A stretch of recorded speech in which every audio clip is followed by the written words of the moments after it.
नमस्कार, आपका स्वागत है हमारे YouTube चैनल शिक्षा सखा पर। आज मैं आपके लिए लेकर आई हूँ कक्षा 6 की विज्ञान की पाठ्य पुस्तक जिज्ञासा का अध्याय 9, जिसका नाम है दैनिक जीवन में पृथक्करण विधियाँ। इस वीडियो में हम इस पाठ को पढ़ेंगे, इसके प्रश्न अभ्यास और बहुविकल्पीय प्रश्नोत्तर करेंगे। पिछली वीडियो में मैंने आपको अध्याय 8 जल की विविध अवस्थाओं की यात्रा पाठ को पढ़ाया था, उसके प्रश्न अभ्यास और बहुविकल्पीय प्रश्नोत्तर करवाए थे। अगर आप मेरे चैनल पर नए हैं और अभी तक आपने मेरे चैनल को सब्सक्राइब नहीं किया है तो प्लीज़ मेरे चैनल को सब्सक्राइब कर लें और बेल आइकन को ज़रूर दबाएं। मैंने अपने चैनल की प्लेलिस्ट में सब्जेक्ट वाइज लिस्ट डाली हुई है। आप जिस भी सब्जेक्ट के लेसन को देखना चाहते हैं मेरे चैनल की प्लेलिस्ट में जाकर उसे देख सकते हैं। तो चलिए शुरुआत करते हैं। अध्याय 9 दैनिक जीवन में पृथक्करण विधियाँ। साधु ऐसा चाहिए जैसा सूप सुभाए, सार सार को गई रहे, थोथा दई उड़ाए। कबीर जी। जिस प्रकार से सूप द्वारा अनाज रख भूसे को उड़ा दिया जाता है, उसी प्रकार सज्जन व्यक्ति के गुणों को धारण कर दोषों का परित्याग करते हैं। कबीर जी। मल्ली और उसकी बहन वल्ली अपनी गर्मी की छुट्टियों को लेकर उत्साहित हैं। उनके माता पिता ने भारत के विभिन्न भागों में रह रहे अपने मित्रों और रिश्तेदारों से मिलने की योजना बनाई है। वे सदैव अपने मित्रों एवं रिश्तेदारों के संपर्क में रहते हैं। क्या आप भी अपने प्रियजनों के संपर्क में रहते हैं? उनका पहला पड़ाव हरियाणा है, जहां मल्ली और वल्ली की नानी जी का घर है। उनका घर बड़े बड़े खेतों से घिरा हुआ है। वे आंगन में जमा विभिन्न प्रकार के अनाजों की ढेरियां देखकर खुश हो जाते हैं। उनकी मामी जी और मामा जी समुदाय के अन्य सदस्यों के साथ अपने हाथों से चावल और गेहूं जैसे अनाजों से छोटे कंकड़ और भूसी अलग करने में व्यस्त हैं। मल्ली और वल्ली यह जानने के लिए उत्सुक हैं कि ऐसा क्यों किया जा रहा है। उनकी नानी जी उनकी जिज्ञासा देखकर समझाती हैं, हम इन कंकड़ों को इसलिए निकाल रहे हैं कि यह अनाज पकाने योग्य हो सके। वे घर के आसपास के क्षेत्र में घूमते हैं और खेतों तथा मवेशियों को देखते हैं।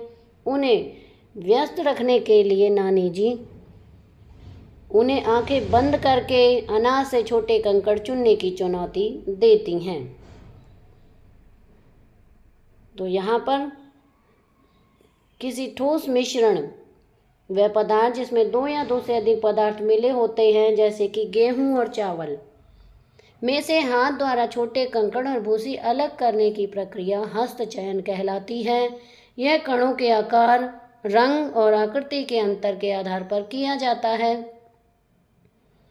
यदि पृथक किए जाने वाले कण कम मात्रा में हो और सहजता से उठाए जा सकते हो तो हाथ से छांटना एक सुविधाजनक विधि सिद्ध हो सकती है।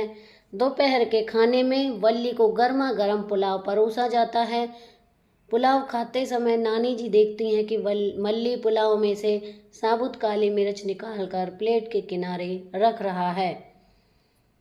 वल्ली मजाक में कहती है, वाह, यही हाथ से चयन करने की विधि है। अच्छी है ना नानी जी? उन्हें काली मिर्च के लाभ बताती हैं और मल्ली को इसे खाने के लिए प्रोत्साहित करती हैं। कुछ समय पश्चात उनके मामा जी उन्हें खेतों में ले जाते हैं, जहां वे काटे गए गेहूं के फूलों के गट्ठरों का अवलोकन करते हैं। कुछ फूलों को धूप में सुखाने के लिए फैलाया जाता है। दोनों एक एक फूला उठाते हैं और उसमें लगे अनगिनत दाने देखते हैं। कुछ किसान फूलों को एक बड़े लकड़ी के लट्ठे पर पीट रहे हैं। जिज्ञासावश वल्ली मामा जी से पूछती है कि वे ऐसा क्यों कर रहे हैं। मामा जी समझाते हैं कि वे दाने पृथक करने के लिए फूलों को पीट रहे हैं। फूलों से दाने पृथक करने की यह प्रक्रिया थ्रेसिंग कहलाती है। किसान बड़ी मेहनत करते हुए अपने काम का आनंद लेते हैं। समय समय पर वे अपने काम के साथ लय में लोकगीत भी गाते हैं। अनाज के अलग किए जाने भूसे की ढेरियों में मिल जाते हैं। वल्ली फुसफुसाते हुए मल्ली से कहती है, क्या किसान इतनी सारी भूसी में से अनाज निकालने के लिए उसे हाथ से छाटेंगे? वह सोचती है किसानों को इन्हें अलग करने में कितना समय लगेगा। आइए वल्ली द्वारा उठाए गए प्रश्नों के उत्तर जानने के लिए क्रियाकलाप करते हैं। तो यहाँ पर ये क्रियाकलाप किया गया है। वायु की दिशा, सूप और भूसा, ये है ओसाई यानी विनोइंग विधि। मिश्रण से भारी और हल्के अवयवों को हवा या फूंक मारकर पृथक करने की यह विधि ओसाई या विनोइंग कहलाती है। क्या आपने अपने घर पर इस प्रकार की प्रक्रिया होते हुए देखी है? यह है चालन विधि। क्या आपने कभी निर्माण स्थलों पर रेत से कंकड़ और पत्थर अलग करने के लिए चालनी का उपयोग करते हुए देखा है? साबरमती आश्रम किस लिए प्रसिद्ध है? दांडी यात्रा का एक पोस्टर बनाएं और चर्चा करें कि इस यात्रा का आयोजन क्यों किया गया था। समुद्री जल से नमक प्राप्त करना। भारत में उन जलाशयों के विषय में पता करें जिनमें साधारण नमक पाया जाता है। इसका एक जल स्रोत राजस्थान में सांभर झील है। आइए अवलोकन करते हैं। सूखने से पहले, दूसरे नंबर में सूखने के बाद, तीसरे में कलाकृति। मोटे काले कागज पर फैली हुई नमक के विलयन की बूंदें। क्या आप कभी गर्मियों में गहरे रंग के कपड़ों पर सफ़ेद धब्बे देखे हैं? ये धब्बे कैसे होते हैं? समग्र स्वास्थ्य और चिकित्सा की पारंपरिक भारतीय प्रणाली आयुर्वेद में उपचार के लिए जड़ी बूटियों या पौधों के भागों का उपयोग करने की सलाह दी जाती है। प्राय इन सामग्रियों को छाया में सुखाते हैं। इस प्रक्रिया में के अतिरिक्त जल का वाष्पीकरण हो जाता है, जिससे औषधि का महत्वपूर्ण भाग बचा रहता है। यह चीनी मिट्टी की डिश में नमक के विलयन को गर्म करना।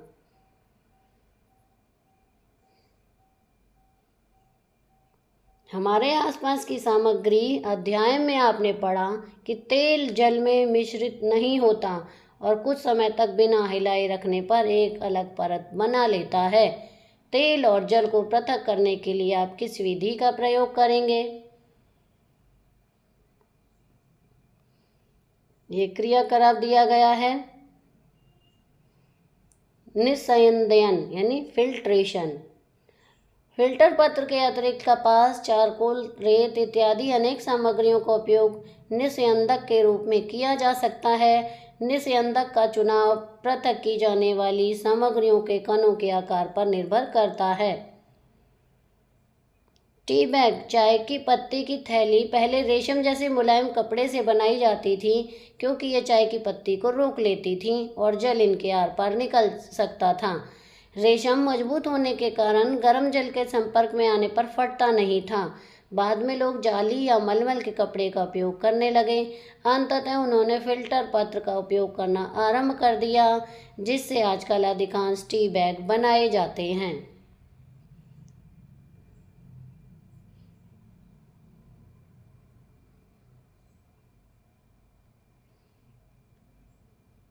मथना, यहाँ पर है चुंबकीय पृथक्करण। आजकल पुनः चक्रणकर्ता अपशिष्ट के ढेर से लोहे की वस्तुओं को अलग करने के लिए विद्युत चुंबक का उपयोग करते हैं। कई उद्योगों के अपशिष्ट में प्राय अनुपयोगी लोहे की कतरनें होती हैं। इसे क्रेन में लगे चुंबक का उपयोग करके अपशिष्ट सामग्री के ढेर से अलग किया जाता है। अनुपयोगी लोहे की कतरनों का पुनर्चक्रण करके उन्हें पुनः उपयोग में लाया जा सकता है।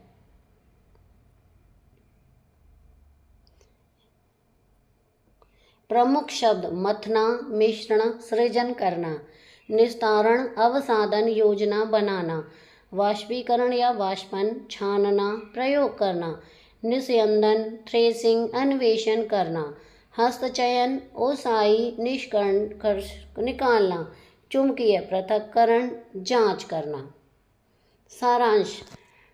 मुख्य बिंदु: हस्तचयन, हाथ से चुनने प्रक्रिया का उपयोग मिश्रण में से ठोस पदार्थों को उनके आमाप, रंग और आकृति के आधार पर पृथक करने के लिए किया जाता है। वह प्रक्रिया जिसमें अनाज के फूलों को पीट कर उनमें से अनाज पृथक किया जाता है थ्रेसिंग कहलाती है। बहती हवा या पवन का उपयोग करके हल्के भूसे को भारी अनाज से पृथक करने की विधि ओसाई कहलाती है। एक चालनी का उपयोग करके कणों के माप में भिन्नताओं के आधार पर मिश्रण से ठोस पदार्थों को पृथक करने की प्रक्रिया छानना कहलाती है।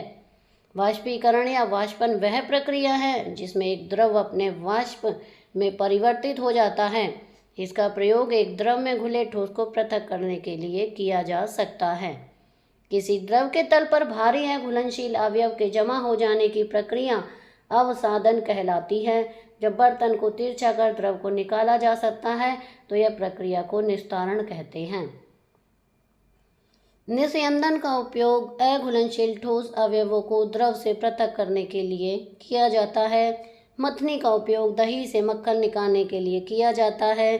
चुंबक का उपयोग करके चुंबकीय अचुंबकीय पदार्थों का पृथक्करण करने की प्रक्रिया चुंबकीय पृथक्करण कहलाती है। यहाँ पर है एक खेल खेलिए बुद्धिमान मछली। तो यहाँ पर एक खेल दिखाया गया है। निस्यंदन, निस्तारण, संघनन, हस्तचयन, मथना, वाष्पीकरण, उसाई, अवसादन, छानना, थ्रेसिंग और चुंबकीय पृथक्करण। फिर मुझे दो। तो चुंबकीय गुणों में भिन्नता, ठोस के कणों के आकार में अंतर, भारी कणों का नीचे बैठना, पानी और तेल का मिश्रण, दही से निकालना। तो इस तरह से इनको देखना है। आइए और अधिक सीखें। यहाँ पर प्रश्न अभ्यास दिए गए हैं, हम इन प्रश्न अभ्यास को हल करेंगे।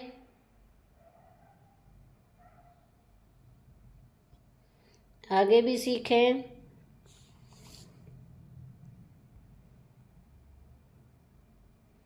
वैज्ञानिकों की तरह सोचें। यहाँ पर टिप्पणी। अब हम इसके प्रश्न अभ्यास करेंगे। पहला प्रश्न है, पृथक्करण विधि के रूप में हस्तचयन का क्या प्रस्ताव है? क निस्यंदायादन, ख छटाई, ग ववन, घ नमक। इसका सही उत्तर है ख छटाई। प्रश्न 2, निम्नलिखित में से किसका पृथक्करण मथना से किया जाता है? क तेल का जल से, ख तेल का जल से, ग मक्खन का दूध से, घ ऑक्सीजन का वायु से। इसका सही उत्तर है जी मक्खन का दूध से। प्रश्न 3, निम्नलिखित में से कौन सा कारक लेवल अनिवार्य है? क उपकरणों का आकार, ख वायु की उपस्थिति, जी छिद्रों का आकार, घ मिश्रण का तापमान। इसका सही उत्तर है जी छिद्रों का आकार। प्रश्न 4, कारण बताते हुए लिखें कि निम्नलिखित कथनों में सही और गलत कौन से हैं? सत्य कथनों को सही करके लिखें। उत्तर क नमक के विलयन को सूर्य के प्रकाश में या धूप के प्रकाश में नमक को पृथक किया जा सकता है। ख जब एक अवयव कम मात्रा में हो तभी हस्तचयन का उपयोग होता है। जैसे अब यह जी मुरमुरे और चावल के दाने के मिश्रण को थ्रेसिंग द्वारा अलग किया जा सकता है। घ सरसों के तेल और नींबू के जल के मिश्रण को नमक द्वारा अलग किया जा सकता है। ड गुड़ने की विधि का उपयोग चावल के अवशेषों और जल को अलग करने में किया जाता है। आगे सुधार। चालनी में का उपयोग आकार के आधार पर ठोस पदार्थों को अन्य ठोस पदार्थों से अलग करने के लिए किया जाता है, लेकिन चावल के आटे और पानी के मिश्रण को ठोस से ठोस बनाने के लिए अलग करना आवश्यक है। अब है प्रश्न 5, कॉलम 1 में दिए गए प्रत्येक मिश्रण को कॉलम 2 में अलग अलग पृथक्करण विधि से करें। स्तंभ 1 यहाँ पर है, इनका हमें अब मिलान करना है। जैसे कि क बेसन और काले चने का मिश्रण, तो इसका मिलान होगा चौथे से छानना से। ख चाक पाउडर और पानी का मिश्रण, इसका मिलान होगा 5वें से। भुट्टे और आलू का मिश्रण का मिलान करेंगे हम पहले से। लोहे के चूरे और बुरादे का मिश्रण, इसका मिलान होगा दूसरे से, चुंबकीय पृथक्करण। आगे है लास्ट, तेल और पानी का मिश्रण, इसका मिलान होगा तीसरे से, निस्तारण से। आगे है पीआई स्तंभ 2, बेसन और काले चने का मिश्रण, ये होगा चुनना। ख चौक पाउडर और जल का मिश्रण, निस्यंदन। 6 भुट्टे और आलू का मिश्रण, हस्तचयन। घ लोहे के चूरे और बुरादे का मिश्रण, चुंबकीय पृथक्करण। ड़ तेल और जल का मिश्रण, शामिली। अब है प्रश्न 6, किस परिस्थिति में आप ठोस एवं द्रव्यों के मिश्रण को पृथक्करण के स्थान पर पृथक्करण के सौर विधि का उपयोग करेंगे?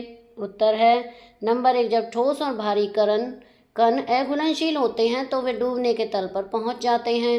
नंबर 2, यह सॉलिड डिप्रेशन को बिना किसी परेशानी के स्वच्छ तरल पदार्थ प्राप्त करने के लिए मिलता है।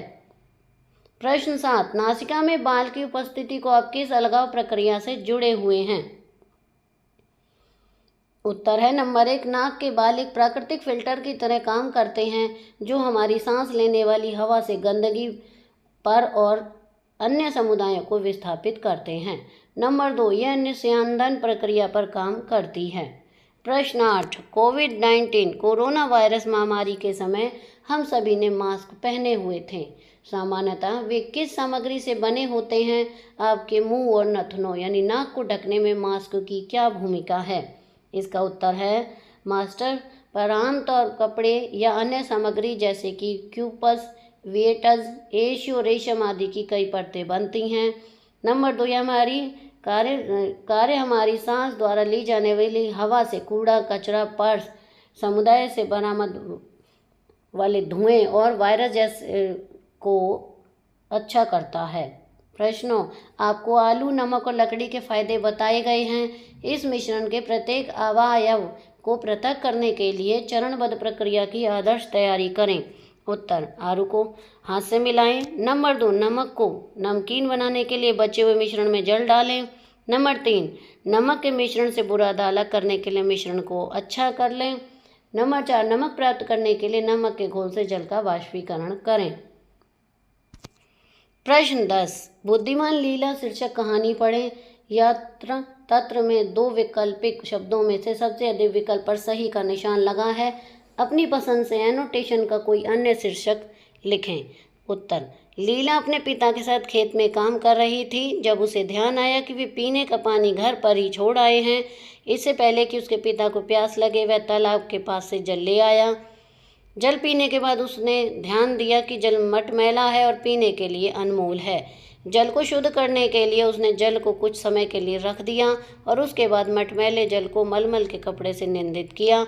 जब लीला ने जल को 10 मिनट तक पाइथेशिया से खोखला कर दिया, स्टॉक के जल को कंपनी से निसंदेहित किया गया और उसे जल पीने योग्य बनाया गया। यह जल उसने अपने पिताजी को दिया। उन्होंने लीला को आशीर्वाद दिया और उनके इस प्रयास के प्रचारक की भूमिका निभाई। तो यहाँ पर हमारा ये प्रश्न अभ्यास का कार्य पूरा हो गया है। आगे है उत्तर, विद्यार्थियों को अकादमी से सहायता मिलती है। अब हम इसके प्रश्न अभ्यास करेंगे। पहला प्रश्न है, मल्ली और वल्ली ने किस विधि का उपयोग करके अनाज से कंकड़ और भूसा अलग किया? ए मथना, बी थ्रेसिंग, सी छानना, डी ओसाई। इसका सही उत्तर है डी ओसाई। प्रश्न 2, दूध से मक्खन निकालने की प्रक्रिया को क्या कहते हैं? ए तलछटीकरण, बी छानना, सी मथना, डी निथारना। इसका सही उत्तर है सी मथना। प्रश्न 3, किस विधि का उपयोग करके बालू और पानी को अलग किया जा सकता है? ए छानना, बी वाष्पीकरण, सी तलछटीकरण और निथारना, डी मथना। इसका सही उत्तर है सी तलछटीकरण और निथारना। प्रश्न 4, किस विधि का उपयोग करके नमक और पानी के मिश्रण से नमक प्राप्त किया जा सकता है? ए छानना, बी वाष्पीकरण, सी निथारना, डी तलछटीकरण। इसका सही उत्तर है बी वाष्पीकरण। प्रश्न 5, किस विधि का उपयोग करके अनाज से भूसा अलग किया जाता है? ए मथना, बी थ्रेसिंग, सी ओसाई, डी छानना। इसका सही उत्तर है सी ओसाई। किस विधि का उपयोग करके चाय से चाय पत्तियों को अलग किया जाता है? ए छानना, बी मथना, सी वाष्पीकरण, डी ओसाई। इसका सही उत्तर है ए छानना। किस विधि का उपयोग करके समुद्री जल से नमक प्राप्त किया जा सकता है? ए निथारना, बी वाष्पीकरण, सी छानना, डी मथना। इसका सही उत्तर है बी वाष्पीकरण। नंबर 3, किस विधि का उपयोग करके गेहूं के दानों को भूसों से अलग किया जाता है? ए थ्रेसिंग, बी ओसाई, सी मथना, डी छानना। इसका सही उत्तर है ए थ्रेसिंग। आगे है, किस विधि का उपयोग करके मिश्रण से लोहे के टुकड़ों को अलग किया जा सकता है? ए छानना, बी चुंबकीय पृथक्करण, सी वाष्पीकरण, डी मथना। इसका सही उत्तर है बी चुंबकीय पृथक्करण। किस विधि का उपयोग करके दही से मक्खन निकाला जाता है? ए छानना, बी मथना, सी वाष्पीकरण, डी ओसाई। इसका सही उत्तर है बी मथना। तो यहाँ पर हमारे ये प्रश्न अभ्यास का कार्य पूरा हो गया है। अगली वीडियो में मैं आपको अध्याय 10 सजीव विशेषताओं का अन्वेषण पाठ को पढ़ाऊंगी और उसके प्रश्न अभ्यास करवाऊंगी। आपको मेरी ये वीडियो कैसी लगी मुझे कमेंट करके ज़रूर बताएं। वीडियो को लाइक करें, शेयर करें और चैनल को सब्सक्राइब करना ना भूलें। Thank you.